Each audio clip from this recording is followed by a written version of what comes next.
messieurs, Pascal.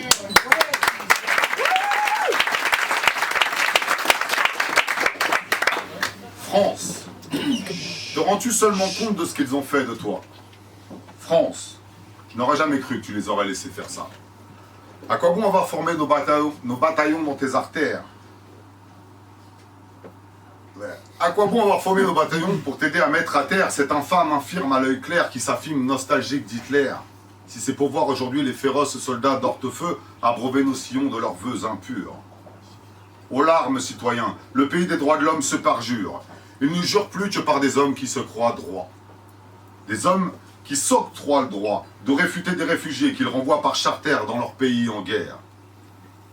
Des hommes que je ne crois pas quand ils prétendent que c'est pour lutter contre la misère qu'ils appliquent cette politique sécuritaire. Réveillez-vous, mes frères. Ils veulent faire de notre terre un pays à la peau claire. Mais soyons clairs. Dans une patrie où être fier de ses couleurs ailleurs que dans un stade ou sur un maillot de foot laisse planer le doute sur votre propension à l'empathie pour les étrangers, il n'est peut-être pas anormal de voir récupérer la quête d'identité par d'autres que le Rassemblement national. Et ça ne fera qu'empirer, messieurs, dames, si nous n'arrêtons pas de faire de patriotisme et nationalisme l'amalgame.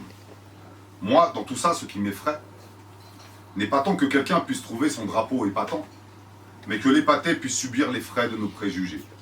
Avertissement sans frais, je vous laisse juger.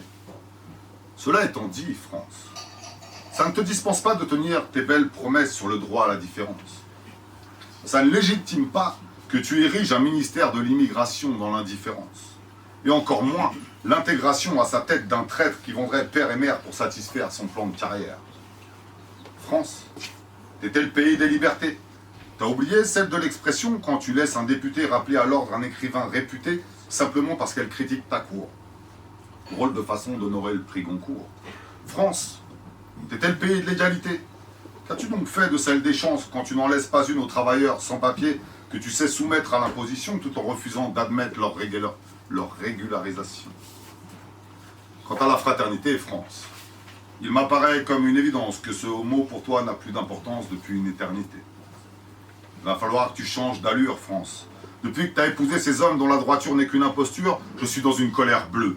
Devant ce mariage blanc, je vois rouge. Rouge. Comme la couleur du sang versé pour toi par tes enfants à une époque où tu te moquais comme de la guigne de leurs origines. Qu'est-ce qui t'arrive, France? T'es toute rouge. Tu viens de réaliser que tous tes fils n'étaient pas blancs? Qu'ils ne sont pas des bleus et qu'ils méritent mieux que ce que tu leur tends? Mieux que cette nationalité qui, bien qu'inscrite sur leur papier, n'empêche pas la moitié de la société de les considérer comme des étrangers? Tu trouves que j'exagère? Que ces 3 femmes issues de l'immigration dans ton gouvernement sont bien le signe que la discrimination n'est plus dans l'air du temps? À regarder l'hémicycle et le nombre de députés d'origine étrangère, il semblerait que ta vision de l'intégration soit un peu légère. Aussi, je veux bien entendre qu'être français, ça se mérite. Mais à t'entendre, j'ai plutôt l'impression que ça s'hérite. Alors, quand tu viens avec tes potes me parler d'identité française, pendant que tant de mes compatriotes sont assis le cul entre 2 chaises, tu comprendras que je ne sois pas très à l'aise. Et ça me fait mal de te voir fermer comme une huître, France. Car je crois que tu oublies un détail d'importance. Tu ne pourras t'enrichir de toutes ces perles de culture que si tu pratiques l'ouverture.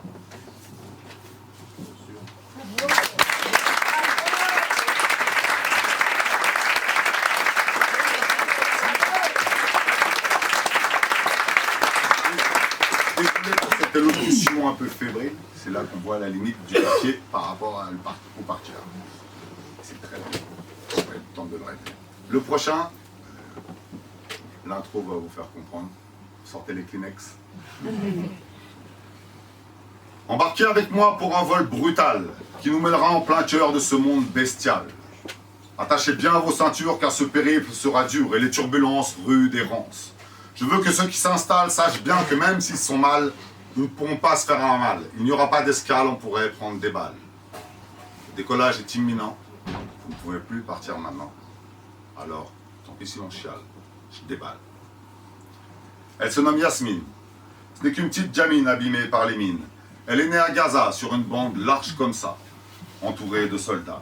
Elle se demande pourquoi, ce jour-là, sous les yeux d'Allah, son pied droit explosa.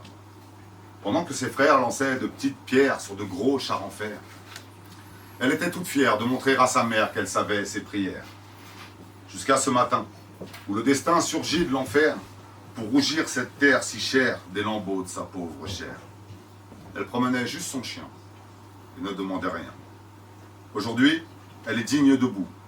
Elle n'a plus qu'un genou et s'indigne de nous. De l'autre côté du mur grillagé, un peu plus âgé, Simon se morfonde putilé sur le front. C'est un ado normal qui a perdu le moral depuis qu'il sert toute sale. Il gère cette guerre qu'il ne veut pas faire et se dit qu'il ne peut plus s'en satisfaire. Il commence même à penser que pour la faire s'arrêter, il pourrait se suicider. Il n'avait rien demandé. Aujourd'hui, il nous a quittés, en nous laissant un bout de papier qui dit que c'est nous qui avons tiré. Pardonnez-nous les enfants de vous faire naître dans le sang. C'est parce que nous, les grands, nous ne savons pas vivre sans. Vous êtes les victimes de nos crimes. Ça me mine. Il s'appelle Abdel. Ce n'est qu'un petit garçon frêle qui est maintenant sous tutelle. Il est né en Irak sous une pluie de tomahawk, mais a tout juste 8 ans, il ne fuit plus les attaques. Alors qu'il gambade dans les rues de Bagdad, il lève les yeux vers le ciel où s'élève dans les airs un oiseau de fer. Paysage ordinaire d'un enfant de la guerre, faut s'y faire. Mais l'avion se met à piquer. Il descend vers les zones habitées pour cracher son magma sur les toits d'Oisiria. Le cœur lourd, Abdel court jusqu'à perdre haleine. Abdel crie sa peine. Les larmes de la destruction massive de sa famille par bouche coulent dans sa bouche. Le raid aérien visait un village voisin. Abdel, lui, ne demandait rien. Aujourd'hui, c'est un petit orphelin, un gamin qui maudit les ricains et qui pense que c'est nous qui avons fait de son enfance cette soif de vengeance. C'était un petit marmot qui se prénommait Pedro. Il vivait en Espagne où l'on ne peut pas dire que ça castagne. Sa vie était cool, fan de foot et de Raoul, mais un peu trop jeune pour la foule. À chaque journée de Liga, il allait chez papa se taper des tapas et mater les passes du Real sur Plasma. Mais il a payé cher de se rendre chez son père en prenant le chemin de fer. L'explosion du wagon l'a soufflé comme un pion. Échec et mat. Mat le bruit sec inhumain de ce gamin qui éclate dans le train. Il ne demandait rien. Aujourd'hui, ses parents demandent à Dieu pourquoi c'est tombé sur eux. Et Dieu répond qu'il n'y peut rien, que c'est l'humain, l'assassin. Pardonnez-nous les enfants de vous faire naître dans le sang. C'est parce que nous, les grands, nous ne savons pas vivre sans. Vous êtes les victimes de nos crimes. Ça me mine. Et je m'incline pour vous dire que j'ai bien peur que les carnages durent encore longtemps. Et quel que soit votre âge, vous serez au premier rang. Mais depuis que nous sommes deux sur terre, c'est la guerre. Alors, que faire pour que la chair de nos sangs ait une chance de vivre sans? Je dédie ce slam, mon encre et larmes, à toutes ces petites âmes.